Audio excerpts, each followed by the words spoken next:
Kuromba neshamwari yangu. Makasimba here tete. Ndinoreurura kuromba kuMozambique vatete.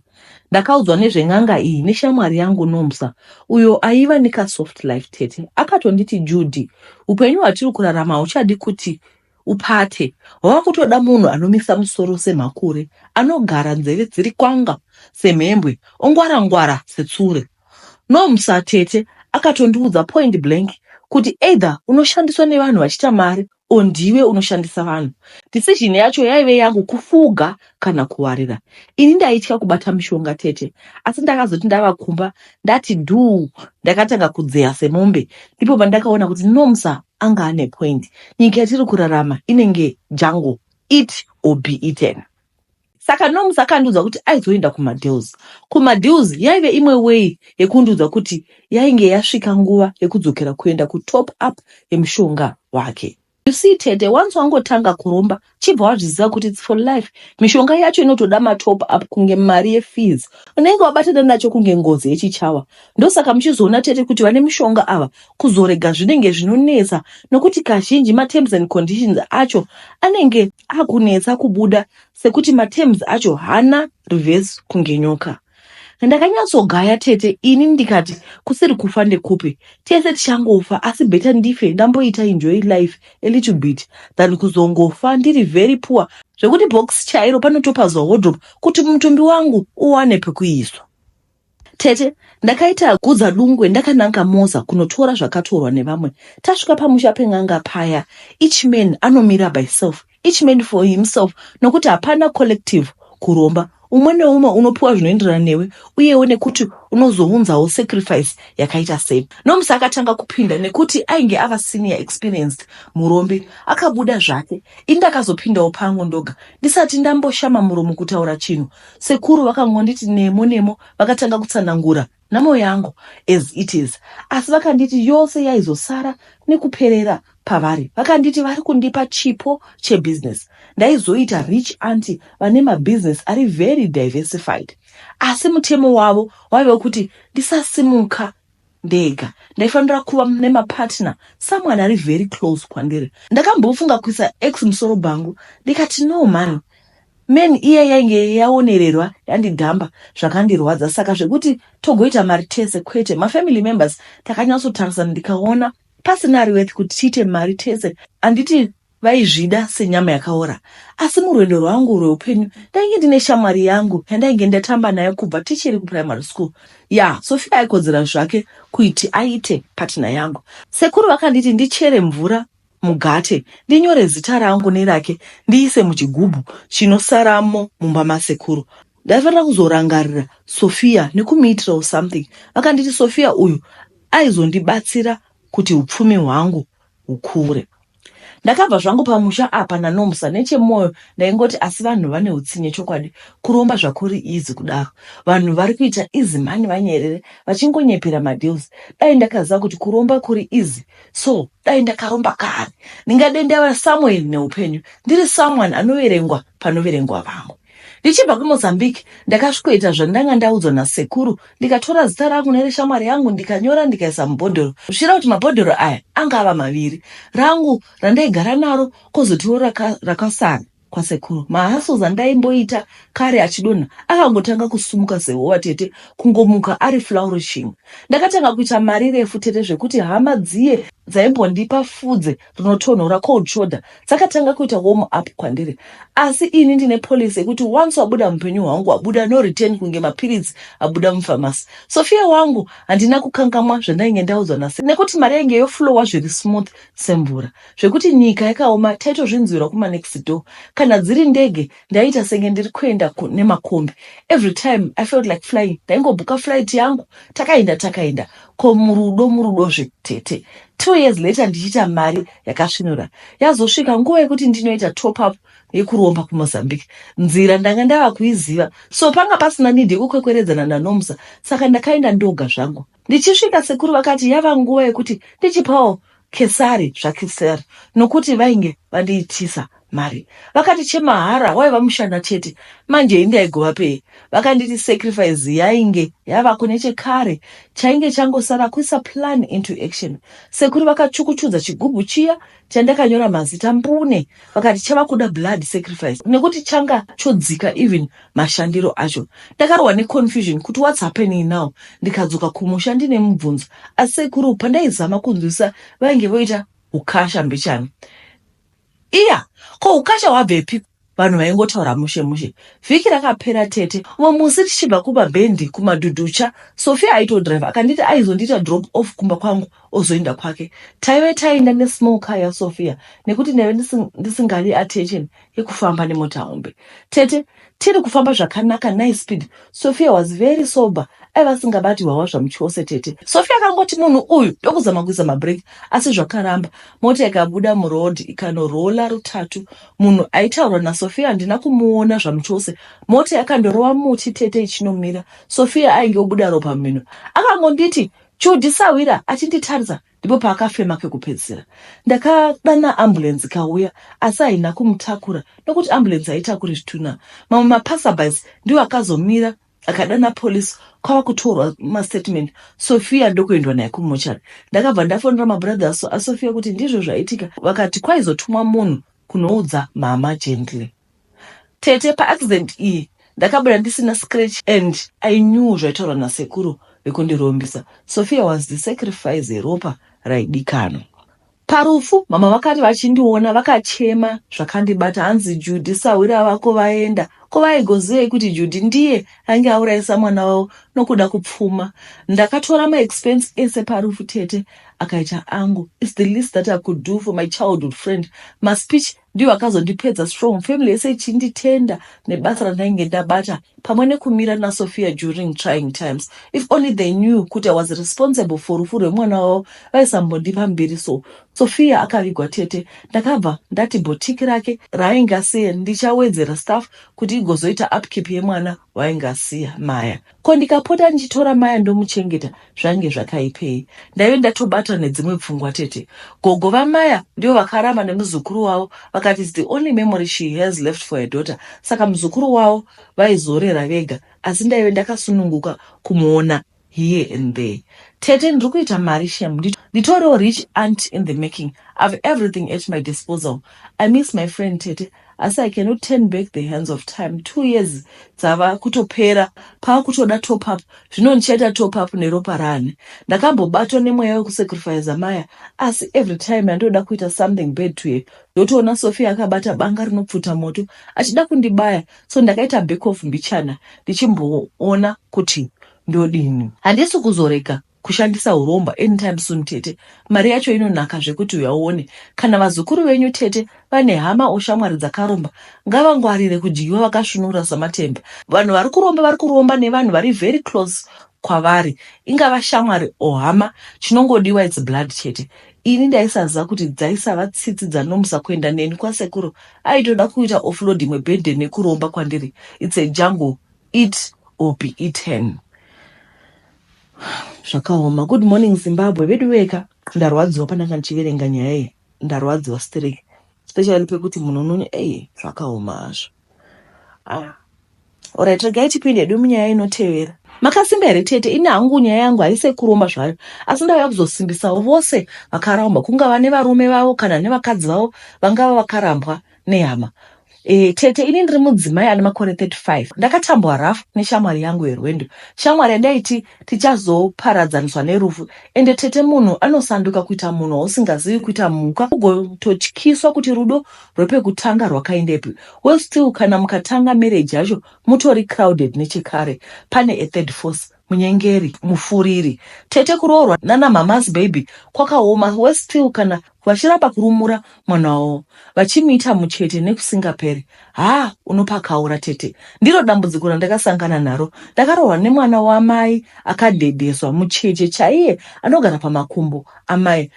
Zvakangoma hazvo kuroorwa ne a grown up baby tete. Ndakasangana nemukomana uyu nditori kufamasi ndichida kutsvaka zvekushandisa zvangu zveself care. Ndaifambira nyaya dzeglow chete, chero zvazvo ndaiva melanin goddess. Mai vevanhu vaman'uve vaigara vachingondikohomedza kuti mwanangu, chero uri mutema woonekwa kuti unogeza, nzwikwazve kuti wageza. Sezvineiwo Tatenda aitenga zvaaitenga mufamasi. Chenji yakanetsa tete, tikamira kusvika makumbo kurwadza. Vashandi vemufamasi vaizama kutsvaka chenji, asi vazhinji vaipinda vaishandisa medical aid, so chenji yaisaoneka. Tatenda akaneta nekumira, akati tibatanidze chenji tozonotsvaga kunze than kumira pasina kana action. Takabatanidzirwa chenji tete tikabuda mufamasi. Hapanoi panze pacho, chenji ikati wakandisa pai. Takazoenda naTatenda pachingoro chevanhu vaitengesa magrapes tete. Tatenda akatenga magrapes nemari yake akandipa chenji yangu. Mukufamba tichindundurutsana taka-exchanger mafoni namba. Pamakore tete, Tatenda aive atsenga maChristmas akati wandei, asi nekusvika kwake uko hindava aiva asati akanda pakitcheni. Chii chainetsa? Ainditi aida kumboroora someone ane mwana. Mama vake vakaramba vachiti zvonetsa, ko kana mangwana vakazofuma vadzokerana. Relationship yacho ikabva yafa yakaloda. Tete kune vanhu vanokontrolwana namai vavo kusvika kwekupedzisira. Imi ana amwene vari pano nemiwo mafuture amwene muri pano makaitwa seiko? Dzidzai kugamuchira decision yaitwa nemwana. Mireza mitsvuku padating stage ndaiona, asi I chose kutarira the other way.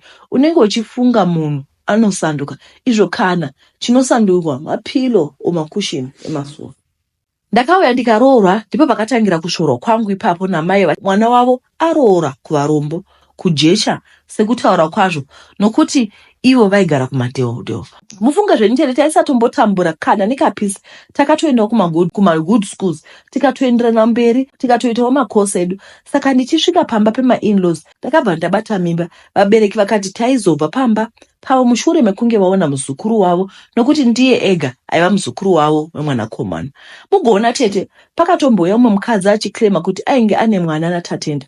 Tete mwana iyeye haabvunzwi. Tatenda paaigere zvokuti kungoitawo DNA chaingova chirango. Mukadzi akapinzwa kangaroo court tete, akabvunzwa kuti aivepi kuzouya nemwana after 4 years. Tete mukadzi uyu akatsanangura zvandakanzwisisa ndoga kuti mushure mekuzvara akadana Tatenda kuchipatara, akatobata mwana mumaoko, akatomutumidza zita ndokucrossa kuSouth kwaaienda kunoshavira mwana, sezvo baba vainge vasingaunzi sapoti yemwana. Saka kukura kwaita mwana ainge ovhunza baba vake. Saka pavakawana mukana vainge vauya. Amai vakavava vakati hakuna zvakadaro, mwana uyu vainge vambomuendesa kune vamwe baba akaramba. Saka vaida kupomera mwana wavo. Tete mukadzi akasvima musodzi yakandisirisa, akati kuna Tatenda ave kuenda, usarambe ropa rako nekuda kufadza vabereki. Tete ndipo pandakaona kuti umwe wangu aive akapusisa. Tete ndipo pandakaona kuti umwe wangu anenge akupusisa kaive nako. Mukadzi akaenda hake, mwana wemudzimai uyu tichangomuti tavonga. Takagara pavamwene mimba ikazvarwa. Takasimudzira nyaya yekuti tibve pavabereki timbonopombonoka tiri kwedu zvikanzi mama vati mwana mudiki mozobva kana ati kurei. Tete handisi kuti vanakomana kana varoora vasateerera vabereki vavo, kwete, asi pane pamwe paunotanga kuona kuti this is not normal, this goes far beyond the physical realm. Asi chiripo zizarifi nemepo tete. Mai vaishuta madhirama emhando yepamusoro zvekuti maHollywood actors aisara pasi pavanhu. She was the perfect, prayerful, loving person. Behind closed doors, it was something else. Ndainyimwa chikafu kana murume asipo, ndichiswera panze kana murume aenda kubasa. Panodzoka ndipo pandopinzwa mumba, vava kutanga kuda kutamba nemwana. Vamwe vangabvunza kuti kote zvara vaivepo, asi amai ndivo vaitonga pamusha zvaitozikana. Dzimwe nguva vaindirwira, asi dzimwe nguva vaingopindura gwabvu. Tezvara vakazoita succumb to diabetes ndokubva vashaya. Pakafa baba ndipo pakatanga one month. Aitidzivirira ainge yashaika, so was exposed and all alone. Hama dzavo chaidzo vainge vasingawirirani nadzo, vachiti dzinoroya. Saka pamba apa painge pasingasviki vaenzi. Tete ndakatanga kufremerwa nyaya dzandisina kuita. The most unfortunate thing is Tatenda aiona zvese izvi, but he failed to defend me. At times, he even sided with his mother, vachindinyepera kuti ndavarova. Tatenda otozvitenda paya. It got worse tete zvekuti pamba panga pasingachagariki kusvika ndakandirwa hembe panze. Tate ndakasvika ndakagonya zvangu ndiri panze, akasvikopinda mumba for about an hour ndokuzosvika nditi mama vati ubve pano. Takafonera sekuru munyaya kuti vaite talk sense to him, asi zvakakona n'anga amurapwa achida. Ndakatora zvimadhende zvangu, ko zvaimbowa zvingani, kubasa ndainzi ndisaenda, hembe ndainzi anoshanda ndiye anotengerwa hembe, saka zvira kuti painge pasina chembwa tenzi vararira mutakura. Mwana aichema nzara mubhazi tete, asi painge pasina chokuita. Ndakasvika pamba pavabereki vangu vakanditambira, upenyu hwakambooma tete kusvika pakutengesa zvipfeko zvangu kuti ndikwanise kuriritira mwana pasina kana bhaa resipo rinobva kuna baba. 3 years tete ndakakanga waya, vamwene vachidaidzira kuti kana atambura nemwana wedu achamudzosa. Avawo manje ndakashingirira tete ndichigaro namata. For my humiliation may I be honored again. Pakazoita mukana kuenda kuAmerica sacare giver tete, ndikagadzira mapepa angu ndikaita sole custody, ndikaenda mwana wangu. Mazuva ekutanga zvakada kumbooma nechild care, asi Mwari akaisa maangels mukati meupenyu hwangu, ndikawana Zim community kuarea yandaigara tete. Saka panyaya dzekuenda kubasa ndaiziva hangu kuti mwana wangu ari covered tete. Ndakazosangana nemuAmerican akandida sezvandiri ini nemwana wangu. Mazuva ekutanga I was afraid to love again, asi Rich was very patient, tichiita hedu mababy steps tichienda. Ndakatoroorwa naRich tikaita muchato wakamisa masvingo yese kuti dzi. After about 5 years ndatova Mrs. Rich, ndakaona message from an unknown number, ndiformer mother-in-law wangu vachindizivisa kuti tatenda ainge ava involved in an accident which left him paralyzed and aigaro ndichema. Mashura. Saka ini vaida kuti ndibhende musana nekusimudzana nemwana wavo. Ndakangowapindura kuti ndinomushuvira kupora. Rich has legally adopted mwana wangu. Takatowana American citizenship and zvakanaka kuva pano. Mwana wangu akuenda kuchikoro. I kept in touch namai vemwana uya wekuramba. Besides their siblings, bondi iroro rakakosha. Mwana wangu I told him about his story ya baba vake nekuti ati kurei, and arigara achida kunovaona. I have no objection. Chandiri kuramba ndechekushandiswa nevanhu vakandidadira mukati meupenyu vachizviita mamini gods, asi denga rine nyasha. Black gange mukanga riya rikusemwa navamwene range rasimudzirwa mudenga. Iyi nyaya yangu ngaive testimony kune vamwe kuti nyangwe nyika ikakurasa, Mwari hakusiyiwa kadaro. Itsika yake Mwari kuropafadza pakashorwa. Mwari anesimudza marombe kubva muguruva achimagadzirira tafura yemadzimambo. Tete vangani vakadadirwa nana baba vavo who are doing well in life, vakasemwa nehama, but now vane mabig names munyika. Vakaraswa nana mai vavo vakanongwa nemwoyo chena, nhasi vave kure neupenyu. Vacho vaibatwa kunge mazai vari kungoita merry go round panzvimbo imwe chete. Hatina zera naMwari kana hake afunga kuropafadza paakazvidzwa. Sometimes tete rejection is redirection for something bigger and better. Mwoyo wangu wabatikana chaizvo. Ndabatikana hangu nenyaya yandirwadza stereke. Ndarwadziwa. Because I think most of us here, we know the struggle of kurambiwa, being rejected and all. But like she said, Mwari anoropafadza pakashoro.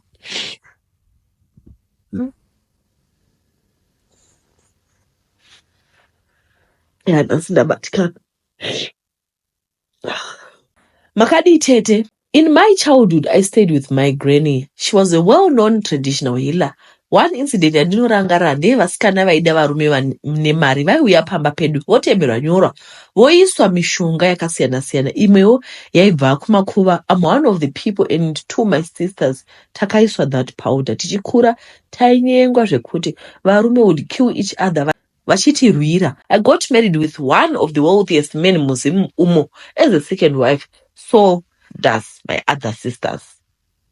My point is vasikana vaiuya kuzopiwa mushonga naGranny vaisaziva the process kwaibva source of mushonga. When I did it, taitoona zvitoribo until now. Nezvakuitika palife yangu ndakaona kuti it's the work of the devil. I can't leave my husband now because now tine 7 years tiri mumarriage, tine matwins. We used to fight namaiguru until vaenda zvavo, and ndakanopiwa mushonga wekuti murume asavada zvachose vatete. Now ndini ndakutambudzika ndiri pamurume uye neimwewo mweya yekumakuva inondisimukira. Pandakagadzirwa naambuya, I thought I was doing zvinhu zviri bhoo.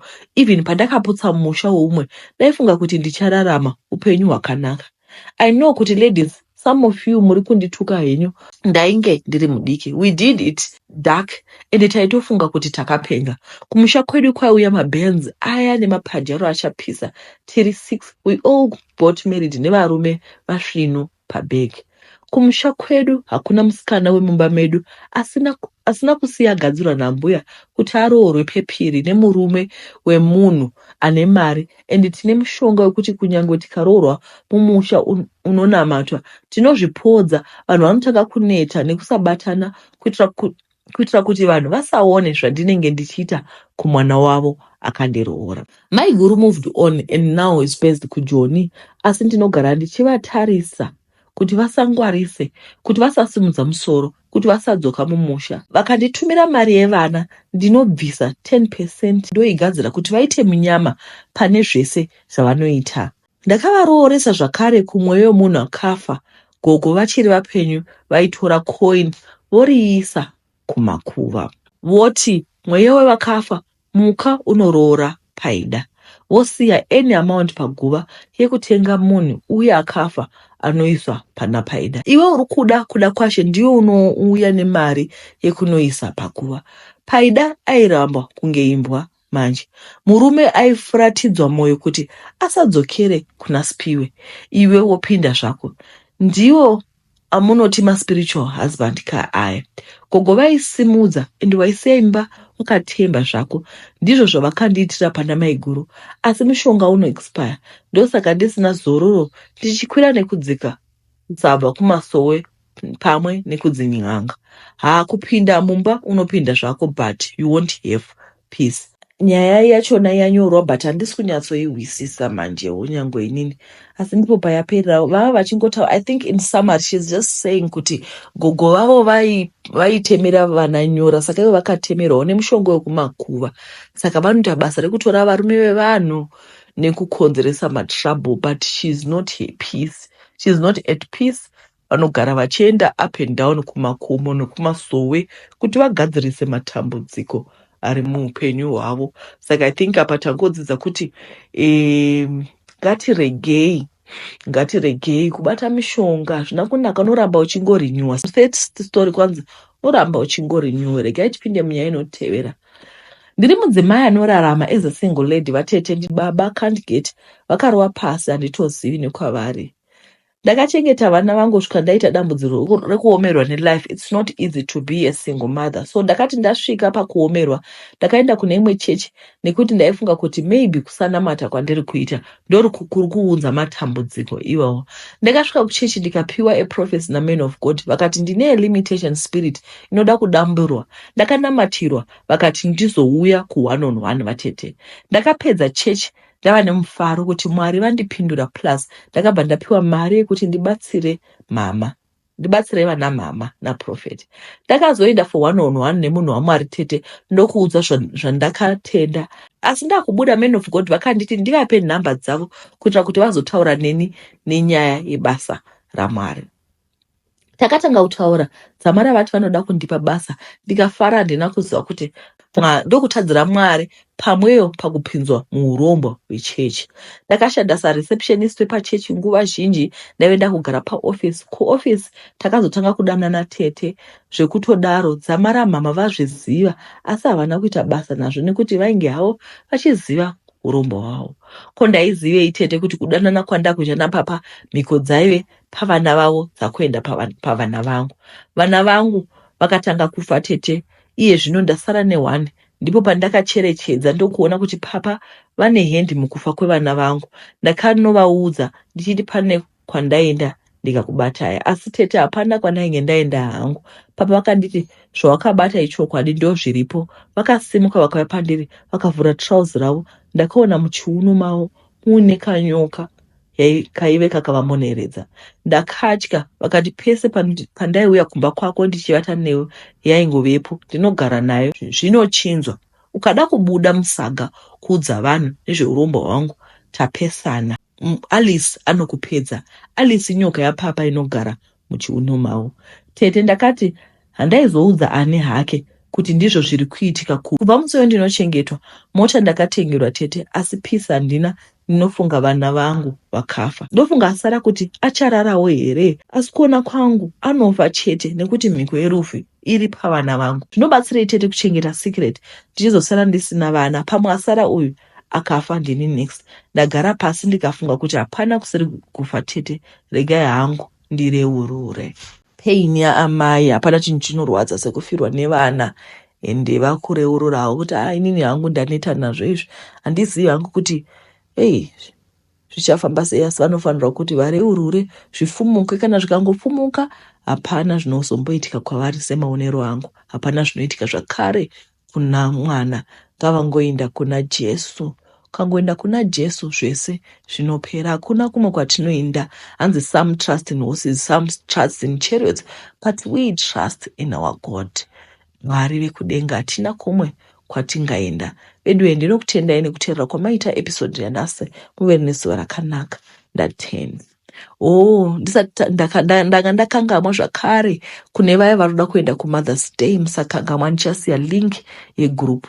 Joinai guys. Toda kuti by the 15th tinge kuti titi 25, by the 25th tinge tabhadhara mari dzekuti tiende kuitira kuti tisekiwe fenyu. Handiti? Bedwe muve nezuva rakanaka. Ndatenda.